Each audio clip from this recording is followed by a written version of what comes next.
All right, Bulls and Bears, how's everybody doing? Back with another dose. You're watching Bull, Boom, Bear, Bust. BX4 back in the building. Ride the bull, prepare for the bear. Let's go ahead and get into the financial economic news. What's happening with the economy, your money, my money, where we've been, where we're going. Let's go ahead and get into it, folks. A lot of optimism out there, a lot of euphoria with the new administration. We've been on this topic for a little bit now because I think it's very important to see what's really happening here. A lot of over optimism, in my opinion, over optimistic. Now, I've been accused of being negative, a doom and gloom, fear monger, all these things. All I'm saying is if you look back at history, you know that the economy goes through boom and bust cycles. And the name of the channel, Bull, Boom, Bear, Bust, boom and bust cycles. The thing is, over the past decade or more now, we've seen nothing but boom, boom, boom. Even 2020, which should have been highly deflationary, turned into more of a boom, right? It was a brief bust, but the liquidity came in so quickly that it turned into just an inflationary boom. Normally you would have seen, and I've said the numbers here before, nobody knows exactly, but in my opinion, if the markets would have been left alone, you would have seen a 50% wipeout in the stock market, probably more, a 60 to 70% wipeout in real estate prices. In other words, a crash in real estate prices. But what do? They came in with all kinds of market propping mechanisms. They freezed foreclosures. 7-something million people had a mortgage forbearance. And that was double the number of foreclosures from the housing bubble bust and financial crisis from 2008 and 9. So it would have been twice as bad. So if you look at the price declines from 2008, 9, 10 in the real estate market, I would say at least double those. What really would have happened in 2020 if it weren't for all the hands-on economic engineering that took place. So now we have to ask ourselves, what's going to stop them from doing it again? If we do see a scare, a correction, a crash, a market-changing event, another global crisis, what's going to be the response? That is what we need to look at, and that's why we need to be invested in the right places. People that have been on this channel know that I've been big on certain investments, and we've done pretty well. Haven't done as well on silver as I would have liked. I really would have thought that it would have taken off more by now, but I still believe there's big suppression being done behind the scenes on basically the paper market, manipulating the price via paper contracts, which is, not something that I think is going to last forever. Let's put it that way. I think we're coming up on a time very, very soon where a lot will be revealed in the financial system, in the price manipulation of investments in real assets, even metals, the stock market. We're going to see a lot of things revealed, and we're kind of seeing glimpses into news stories of a lot of things being revealed. Even over the past 4 years, a lot of people have really learned a lot about how so many things are manipulated, and so much of the news, so much of the information is very, very, trying to think of the right words here to use, very, very skewed and twisted, to say the least, right? But let's get into some news here, folks.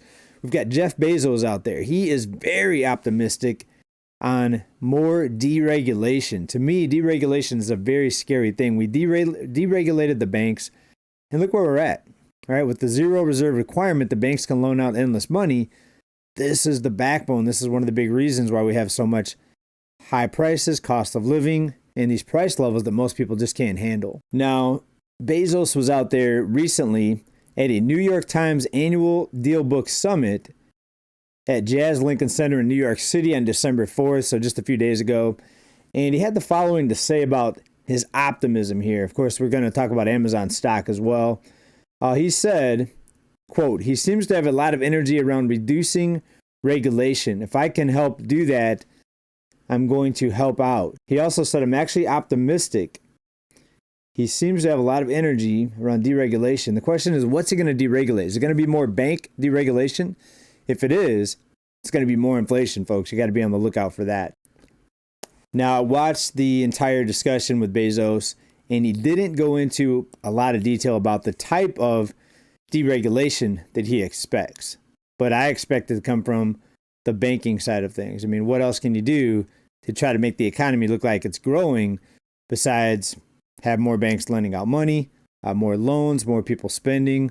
Where there's lending, there's spending, and keep this whole economic growth illusion going. He's also saying he's going to cut agencies. A lot of unprecedented things are going to be happening here. So I would urge it as more of a time of caution. But hey, maybe I'm missing out. Maybe my mistake will be your getting rich. But what's your plan? Are you keeping a cautionary eye out? Or are you jumping into the markets because this is going to be a no-brainer, massive inflation, and of course, markets going up more because the more banks you have loaning money and the more money can be loaned out, in other words, deregulation, then prices are going to go up. Money's going to move into the stock markets, into the companies for profits, right? So you're going to see company profits skyrocket. That's some people's plan, and that's some people's view, on what we're about ready to head into here in less than 2 months. And let's try to take a look here at some different time segments on Amazon stock. This is a 1 month chart. Obviously, it's been euphoria since early November. So about a month now, going from about 197 to that low here up to 227. So up 8% just in the past month. Over the last 5 years, though, if you would have got in at the wrong time on Amazon, you would have just now surpassed, if you bought it, let's say back at the peak here in 2021, for example, about 170, 183, and we didn't hit 183 this year until looks like March or April. So you would have had to wait a couple years if you would have bought at that peak back then. But since the low $86 in early 2023, that's a pretty big gain, folks. Let's just look at a 1 year chart. We're up 54% Amazon stock in 1 year. Wow, it's pretty darn good. A lot of people didn't want to jump in at these price levels, and kind of a risky thing. When stocks get that high, I don't really add to my positions. I wait for a correction. I'm trying to remember the last time I added to my Amazon position. I think it's going to be pre-2020. I'd have to look, but I'm still holding some of the stock. Obviously, long-term growth for the company looks great. I probably won't add until, again, there's another pullback. And I feel, and I've said this for a few months now, I've said the second half 2024, it's going to be very risky. Obviously, we've seen a lot of wild things happen this year, especially the second half of this year. But I feel like it's still the calm before the storm, so I'm remaining cautious, as I've said here. I like to keep that at the front because sometimes people ask me what I'm investing in, and if I don't come out and say it every week or so, people, they think I'm a complete bear. They think I'm not investing. Not true at all. I hold stocks right now. It happens to be pretty low compared to my normal amount of stocks that I invest in because, again, I think we're at a time of great transition, change, and in this case, risk. Let's get into real estate here. This is out of NPR. A company that turned homeowners into renters abruptly shuts down.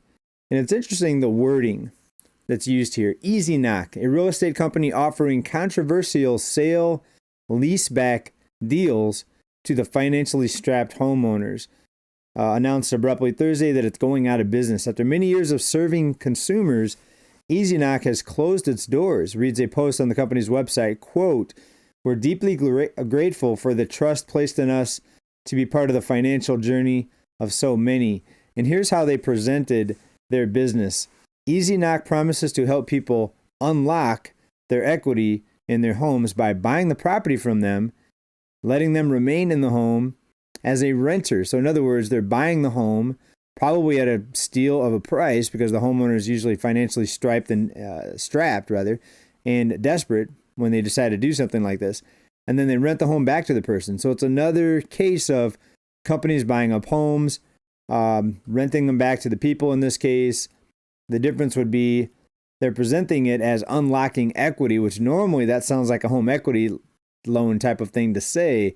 Unlock the home equity, borrow the money against your home. In that case, you've got a bank putting a lien on your home.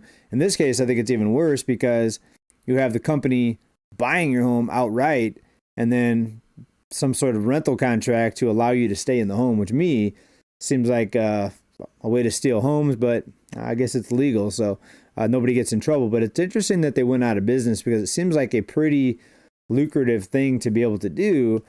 But again, if these homeowners are financially strapped when you buy their home, are they going to be able to pay the rent that you want to keep up with all the property costs and maintenance and everything else? It continues here. An NPR investigation in June, citing court records obtained from lawsuits against the company, found that the deals can cost homeowners tens of thousands of dollars in equity and that the customers rarely buy back their homes as the deals allow because they're financially strapped. Some people were even evicted from homes they once owned. Easy Knock has said its deals have helped hundreds of people improve their finances. Of course, they're going to say that. What kind of company is going to come out and talk about, oh yeah, by the way, we bought these homes from people and then we evicted them because they couldn't pay the rent that we charged? No company in their right mind is going to do that. The company faces over 24 lawsuits around the country and several investigations by state attorneys in general. Michigan, Easy Knock sent Easy Knock a cease and desist letter.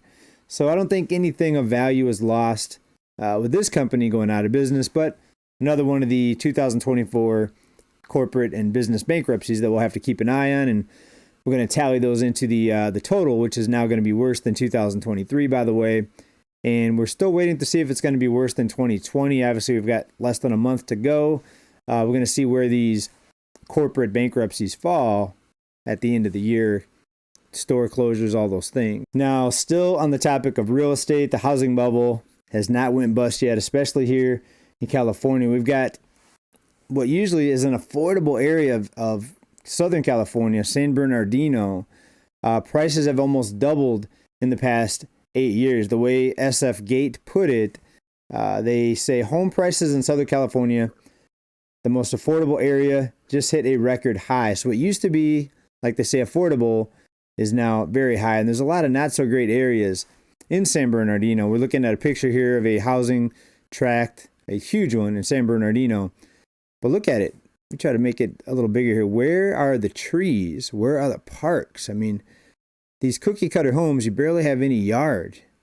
And look how close the homes are to one another. And again, if it was a great neighborhood with parks and lots of trees and stuff like that, there's no shade, so it's going to be really, really hot. In the inland here, if you live in California, you know if you're 20 miles plus inland, it can be very, very hot. And this is way inland. In fact, they call it the Inland Empire. And it gets into the hundreds frequently. And again, not much shade, not many trees. And if you did have trees, you may have to cut them away from your home. If you have a tree within 10 foot, your insurance company is most likely going to tell you to cut it down. You could try to trim the branches away to make it more than 10 feet, but then they're going to grow back. So a lot of people are just cutting the trees down completely if they encroach within 10 feet of the home because of the insurance company. I had trees cut out here. I'll have to show you guys the video. If I do a video during the daytime, I'll go out there. I usually record my videos at night. San Bernardino County has reached a new median home price as of November, $525,000. Anyone familiar with the Inland Empire and San Bernardino especially knows that that's a lot of money for that area. That number first reported by the Orange County Register is more than 6% increase from last year. It's also a large jump from September when the home price, sale price was $499,000. Wow, huge. Just a couple months from $499 to $525, folks. That is a euphoria. To put the rising home prices into an even longer timeline, consider this. Zillow lists San Bernardino County's November 2016 median home price at $272,000. That's a 93% jump, folks, from 2016. This housing bubble is going places where nobody expected it to go, and it's all enabled by the easy money. In this case, you've got the government coming in, buying the most loans they've ever bought, more than the 2008 housing bubble peak. These non-bank lenders taking over the majority of the mortgage lending market, and a lot of those get bought up by the government, which has, of course, an endless open-ended credit card. They can just come in and buy an endless amount of mortgages. So naturally, the lenders aren't going to be afraid to lend money.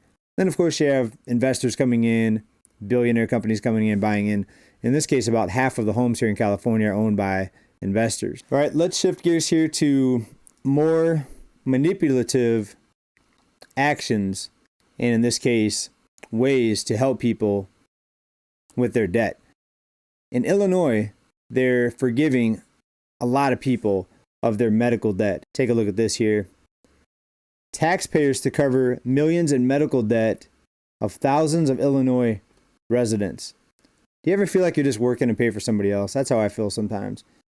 As many as 300,000 individuals could be at least partly relieved of all outstanding medical debt, folks. This is what I mean about rescue programs. They're rescuing all these people that they can't pay off this debt. Outstanding medical debt after the governor's office recently sent out notices to upwards of 52,000 residents, alerting them that their debts have been covered by state taxpayers, with the average amount being cleared at $1,349. I wish that I wouldn't have paid for any of my copays or medical bills now. Maybe they'll just come and pay it off. Nobody should be burdened with medical debt, he said. This is something he told to reporters. Quote, "It really does create dire circumstances for literally thousands of people across Illinois. We moved with great urgency in the spring session to pass this bill, and I'm glad we're able to do so." So in other words, if you have medical debt, good news for you because you might get it paid off. If you don't have medical debt, think about this. You might be paying for some, let's say, somebody leading a not very healthy lifestyle, a chain smoker, a guy that smokes 2-3 packs a day, eats the worst kind of food, doesn't look out for his health, he or she, and you're paying for that person who has, no discipline in maintaining a healthy lifestyle. And then it could be somebody that got into a car accident and not their fault, good person, healthy person, but they have a lot of medical debt because of a traumatic injury. So there's lots of different, things that could lead people to get into medical debt. But what do you think about this? I mean, to me, it looks like more working people paying for other people's irresponsibility. But of course, the argument against that's going to be, there's some people, they weren't irresponsible. They ended up with a lot of medical debt because of bad luck, because of unfortunate circumstances, etc. But I'd like to know what you think about this here down in comments. Now, with the cost of living and inflation being pretty much the top financial economic story over the past many years now, I like to hear from people on how they perceive this economy and the cost of everything, just the price levels of everything. Let's take a listen here as somebody really doesn't understand why it's happening, but they explain how it's making them feel. And let's take a listen to how this person describes everything, the cost of living. And it's something that we talk about here a lot. People see these people out shopping. They see the crowds, restaurants packed, the malls packed, the stores packed, everybody traveling, record travel over the holidays again. How are people affording it? I don't think she knows that most of this is basically debt-fueled spending. Take a listen to hear how she describes this. Sorry, I need to turn it up here. I just can't help but wonder to notice that everywhere I go, packed to the brim. Restaurants are packed. Cafes with $12 lattes, huge lines. Erewhon with $20-something smoothies. $12 lattes, I think that's a little bit of exaggeration. Huge lines. Grocery stores packed. The other day I called a bunch of nail salons just to get a... Places are packed though, she's right. Nail salons, I don't know about. Haven't got my nails done ever. Basic ass pedicure. All packed, all busy. They had no available 30-minute basic pedicure. And I'm thinking, I thought we were near a recession. I thought the economy is bad. I thought people were struggling with groceries and bills. Yet everywhere I go, restaurants, bars. They're struggling to pay cash, but they're not struggling to put them on plastic and go further into debt. Restaurants, bars. Sorry, let me rewind it here. Everywhere I go, restaurants, bars, cafes, packed to the brim. Malls, packed. Target, go to Walmart. Everyone's cart is packed. Everybody's cart is packed. And if you took away the easy money that can be loaned out from the banks and the credit card companies, all the places she's talking about would be empty, not completely empty, but I'd say about 70% of those people that you see out at these places wouldn't be out there spending money. Trader Joe's, Costco, everybody is packed. Everybody is buying, and everything is more expensive due to the inflation. But where are people getting this money from then? I thought we were struggling. Am I the only one who's been noticing that? Are we really? All right, you got it. People are struggling to pay cash. They're not struggling to swipe the plastic, folks. Most people just don't understand where it comes from, folks. It's all about the banks. It's all about the system of money, and nothing's stopping this money creation, folks. So it's going to go to scary places if something doesn't change quickly. Where does it end? You let me know. What do you think about the news today? What do you think about that company buying people's homes, renting them back, sometimes evicting the people, that company going out of business? Is that going to be a loss to the economy? What do you think about Bezos? Optimistic about more deregulation? Are you jumping into Amazon stock because of this? Anyways, whatever you got on your mind, please let me know down in comments. Thanks everybody for being here as usual. Big love. Keep stacking. Bye for now. Peace.